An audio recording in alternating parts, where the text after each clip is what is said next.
영국 엘리자베스 2세 여왕의 장례식이 런던 웨스트민스터 사원에서 엄수됐습니다. 여왕의 시신은 런던 시내를 돌며 시민들의 마지막 인사를 받은 뒤에 윈저성으로 운구돼 영면에 들었습니다. 런던에서 조명아 기자가 보도합니다. 웨스트민스터홀 중앙에 안치돼 있던 여왕의 관이 관대에서 내려졌습니다. 관은 영국 해군 142명이 이끄는 장례포차에 실려서 길 건너 장례식 절차가 거행되는 웨스트민스터 사원으로 옮겨졌습니다. 장례식이 치러진 웨스트민스터 사원은 69년 전 여왕의 대관식이 열렸고 이보다 앞서선 여왕의 결혼식이 치러졌던 곳입니다.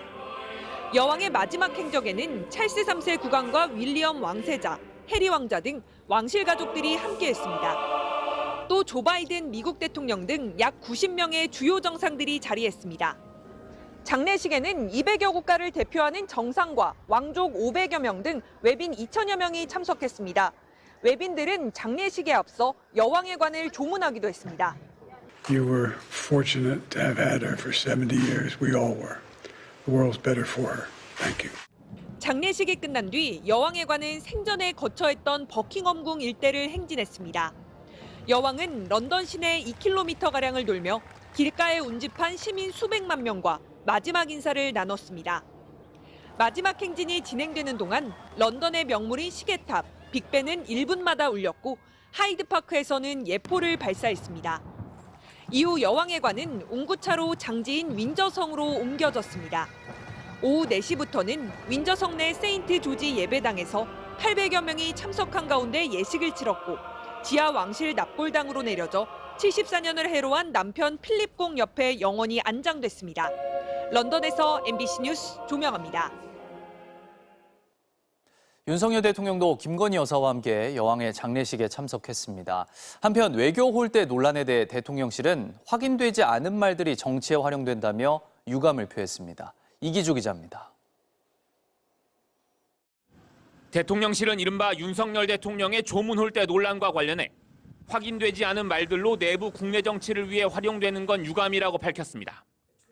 김은혜 홍보수석은 런던에 마련된 임시 프레스센터에서 브리핑을 열고 런던의 복잡한 교통 상황으로 인해 전날 오후 2시나 3시 이후에 도착한 정상은 조문록 작성을 오늘 하기로 안내됐고 따라서 윤 대통령도 오늘 한다며 이같이 말했습니다. 앞서 윤 대통령은 영국 도착 직후 한국전 참전 기념비 헌화와 엘리자베스 2세 여왕에 대한 조문, 그리고 리셉션 참석 등 3개의 공식 일정을 계획했지만 현지 교통 상황이 어려워 리셉션에만 참가하는 걸로 일정을 축소했습니다. 제가 나갈 수 있을지 정확하지 않습니다. 그러자 조문을 못할 거면 도대체 영국을 왜 간 것이냐는 등의 논란이 일었고 대통령실은 공항에도 영국 정부 대표와 왕실 대표 등 3명이 영접을 나오는 등 충분한 예우를 받았다고 홀대 논란을 반박했습니다.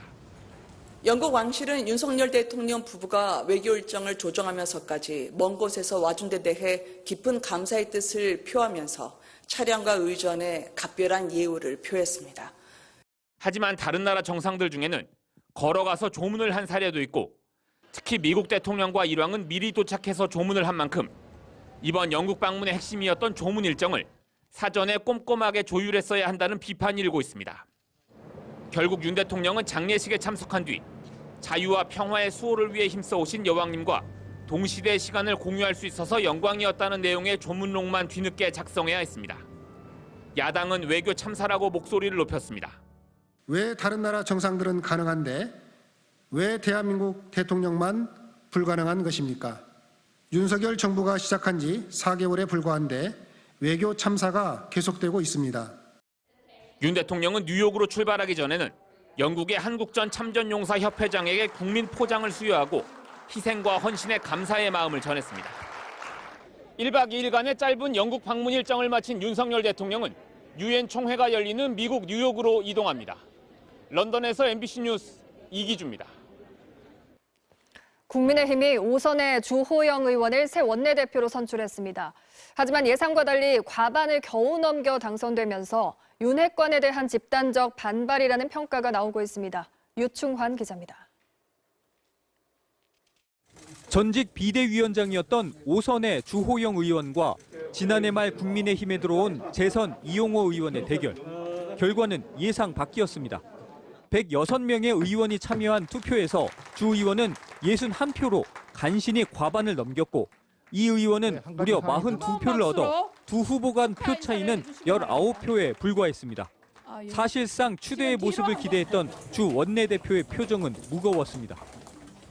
제가 두 번째 맞는 데 대한 어떤 그런 거라든지 이 당이 건강하게 당의 목소리를 제대로 내달라는 그런 뜻도 반영된 결과라고 생각합니다.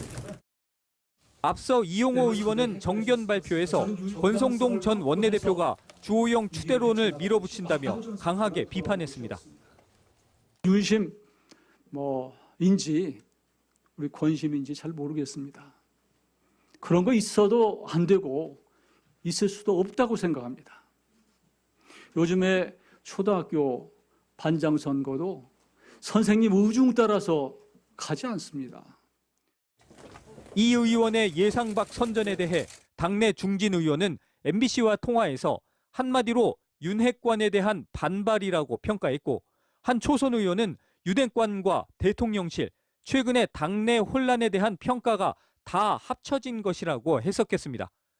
윤심을 내세우며 일방적인 선택을 강요하는 친윤 핵심들과 무리한 비대위 전환에 대한 불만이 집단적으로 표출됐다는 겁니다. 이에 대해 한 친윤계 의원은 주호영 추대론에 대한 반발일 뿐이라고 의미를 축소했고 친윤계 핵심인 장제원 의원은 말을 아꼈습니다. 좀 어떻게 생각하세요? 그걸 내가 아니 의원님들의 표심을 잘 반영해서 이제 원내 운영을 해야 되겠죠. 그죠? 당내 반발이 만만치 않다는 게 표심에서 확인되면서 주호영 원내대표는 당내 갈등을 수습하면서 거대 야당을 상대해야 하는 어려운 숙제를 떠안게 됐습니다. MBC 뉴스 유충환입니다. 신당역 스토킹 살인 사건의 가해자에 대해 경찰이 신상 공개를 결정했습니다. 검경은 이번 사건에 애도를 표하면서 전국의 스토킹 사건을 전수조사하겠다고 밝혔습니다. 윤수한 기자입니다. 신상 정보 공개가 결정된 직후 경찰이 언론에 배포한 전주환의 사진입니다. 1991년생, 만 31세입니다. 공인회계사 합격 이력을 가진 전주환은 지난 2018년 공기업인 서울교통공사에 입사했습니다. 이어 3년간 불광역 영무원으로 근무했습니다. 하지만 지난해 10월 입사 동기였던 피해 영무원에게 교제를 강요하고 불법 촬영까지 한 혐의로 경찰에 체포돼 직위 해제 조치를 받았습니다. 이후 스토킹 혐의까지 추가돼 재판을 받던 전주환은 선고를 하루 앞둔 지난 14일 피해자를 찾아가 흉기를 휘둘렀습니다. 신상정보공개위원회는 사전에 계획해 공개된 장소에서 피해자를 잔인하게 살해하는 등 범죄의 중대성과 잔인성이 인정된다고 밝혔습니다. 또 전 씨가 범행을 시인하고 있고 구속영장이 발부되는 등 증거도 충분하며 스토킹 범죄 예방도 고려했다고 덧붙였습니다. 앞서 세모녀를 살해한 김태형과 헤어진 여성의 어머니를 살해한 이석준, 또 신변 보호 중이던 여성을 살해한 김병찬 등 지난해 신상이 공개된 흉악범 10명 중 절반은 스토킹 또는 교제살인 피해자였습니다. 국민의 생명과 신체를 지켜드리지 못한 점에 대해서 깊은 책임감을 갖고 있습니다. 양 기관이 적극적으로 협력할 수 있는 방안을 찾도록 하겠습니다. 경찰은 현재 수사 중인 사건은 물론 이미 수사가 종결된 사건까지 전국의 스토킹 사건을 전수 조사하기로 했습니다. 또 가해자에 대한 유치장 구금 조치 등을 적극 적용해 가해자와 피해자를 선제적으로 분리하는 조치를 취하겠다고 밝혔습니다. MBC 뉴스 윤수환입니다.